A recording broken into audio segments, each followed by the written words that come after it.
आज हम लोग एक बहुत ही सीरियस टॉपिक के बारे में बात करेंगे जिसने इस पूरी धरती की 7.8 बिलियन पॉपुलेशन को अफेक्ट करा है।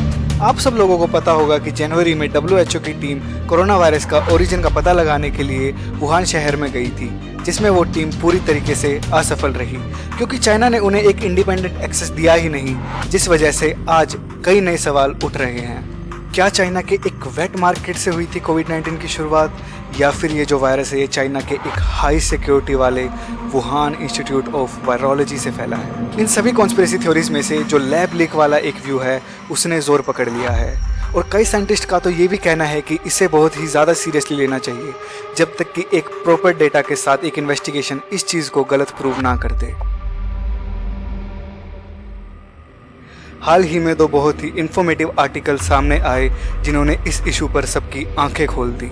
निकोलस बेकर्स का द लैब लीक हाइपोथेसिस जो कि न्यूयॉर्क मैगजीन में छपा था, और निकोलस वेड का द ओरिजिन ऑफ कोविड जो कि बुलेटिन ऑफ एटॉमिक साइंटिस्ट में छपा था। और इस कहानी में एक असली मोड़ तब आया जब बहुत ही नामचीन यूनिवर्सिटीज़ जैसे कैम्ब्रिज, हार्वर्ड, स्टैनफोर्ड के 18 एक्सपर्ट्स ने एक साइंटिफिक लेटर लिखा जिसमें उन्होंने एक बिना रोक टोक वाली इन्वेस्टिगेशन की मांग करी।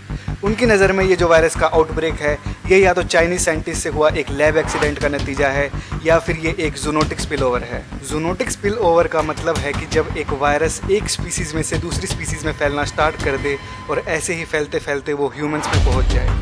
और इसके अलावा एंथनी फॉसी और सेंटर ऑफ डिजीज कंट्रोल की चीफ का भी अब ये मानना है कि ये वायरस एक लैब में ही स्टार्ट हुआ था, और जैसे ही चाइना को इस चीज़ की भनक लगी तो उसने किसी भी लैब में इंडिपेंडेंट एक्सेस देने से इनकार कर दिया, जिससे साफ साफ ये पता लगता है कि पीपल्स रिपब्लिक ऑफ चाइना दुनिया से कुछ छिपा रहा है। अनफॉर्चुनेटली हमारे पास वुहान इंस्टीट्यूट ऑफ वायरोलॉजी के खिलाफ कोई सबूत नहीं है, और अगर होता तो अब तक सब हमारे सामने आ चुका होता। एंड सिमिलरली हमारे पास वेट मार्केट ट्रांसमिशन थ्योरी का भी कोई सबूत नहीं है, लेकिन हमारे पास कुछ ऐसे रीजंस हैं और कुछ ऐसे सवाल हैं जो हमें ये सोचने पर मजबूर करते हैं कि चाइना पूरी दुनिया को डाइवर्ट करने की कोशिश कर रहा है from the laboratory leak incident. Why they are not allowing all the data and permission to investigate the origin of coronavirus? क्यों उस लैब के साइंटिस्ट और फिजिशियंस गायब हो गए जो उस लैब में काम कर रहे थे और जो वुहान की असलियत जानते थे? और ऐसे ही हम अगर इन ब्रीफ बात करें तो हमारे पास 6 ऐसे रीज़न हैं जो हमें वुहान लैब लीक थ्योरी को सोचने पर मजबूर करते हैं। रीज़न नंबर 1, अगर कभी भी कोई वायरस एक स्पीसीज से दूसरी स्पीसीज में जंप करता है तो उसे थोड़ा टाइम लगता है टू अडेप्ट, और इंसानों में आने से पहले एक वायरस को एक इंटरमीडिएट की ज़रूरत होती है जो कि कोई भी एनिमल हो सकता है। बट आपको ये जानकर हैरानी होगी कि जब वुहान में ये आउटब्रेक हुआ तो 80,000 से भी ज़्यादा एनिमल्स के सैंपल लिए गए, और जब रिपोर्ट सामने आई तो पता लगा कि सभी एनिमल्स नेगेटिव हैं फॉर द कोविड-19, और जिन बैट स्पीशीज़ को हम मानते हैं कि वो कोरोना वायरस कैरी करता है वो वुहान से हज़ारों किलोमीटर दूर पाए जाते हैं।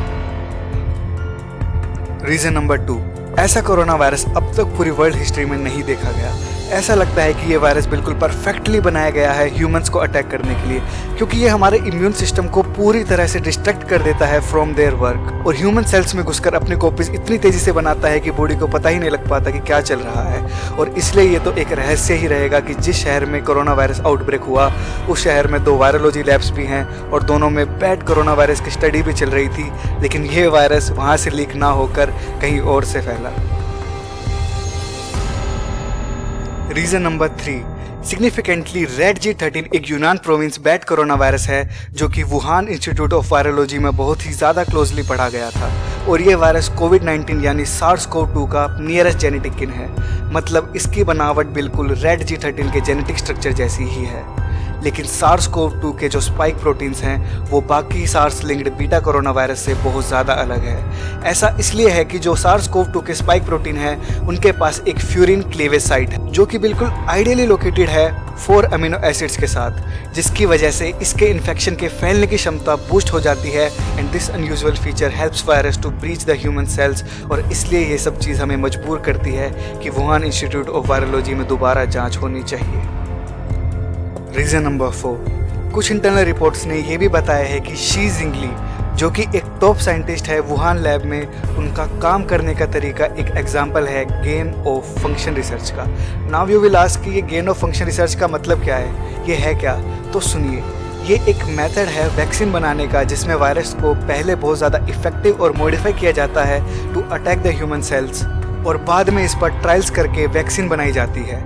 लेकिन रिपोर्ट्स की माने तो बदकिस्मती से शी जिंगली ने ये काम एक ऐसे कमरे में करा है जिसकी सेफ्टी एंड सैनिटरी मेजर्स का लेवल एक इंडियन डेंटिस्ट के क्लिनिक जितना है, और इसलिए वुहान इंस्टीट्यूट ऑफ वायरोलॉजी के बायोसेफ्टी लेवल्स पर सवाल उठाए जा रहे हैं। रीज़न नंबर 5, इवन आउटब्रेक से कुछ ही हफ्तों पहले चाइना के मीडिया हाउसेज ने वुहान इंस्टीट्यूट ऑफ वायरोलॉजी के जो जनरल एम्प्लॉयज थे, जैसे सफाई कर्मचारी और सिक्योरिटी गार्ड्स, उनकी आलोचना की थी। चाइनीज मीडिया का कहना था कि जिन एम्प्लॉयज को लैब के वेस्ट डिस्पोजल का काम दिया गया था, उन्होंने उन लैब एनिमल्स को ब्लैक मार्केट में बेच दिया, और ये सब खबर ठीक कोविड आउटब्रेक से पहले की थी। And the last and the major one जिस पर अभी सबसे ज़्यादा चर्चा हो रही है, रीज़न नंबर 6।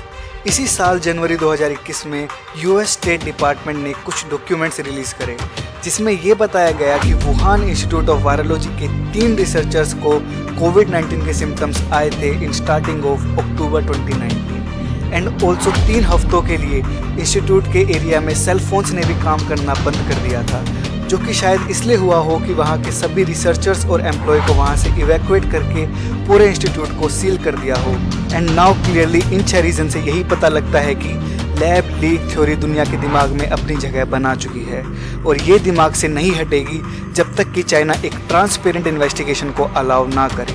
मैं आप सब लोगों से यही रिक्वेस्ट करना चाहूँगा कि रिस्पेक्ट द नेचर, क्योंकि पैसा, ज़मीन, जायदाद हमें एक अच्छी लाइफस्टाइल तो दे सकती है, लेकिन ये ज़िंदगी नहीं। ये ज़िंदगी हमें इस नेचर ने दी है जिसकी हमें कदर करनी चाहिए। And in last I want to thank Dev ji for helping me throughout the research and collecting information. Please guys subscribe करें ऐसी और रिसर्च के लिए। Your 1 like gives us reason to work 24/7 for you. मिलते हैं अगली वीडियो में। जय हिंद, जय भारत।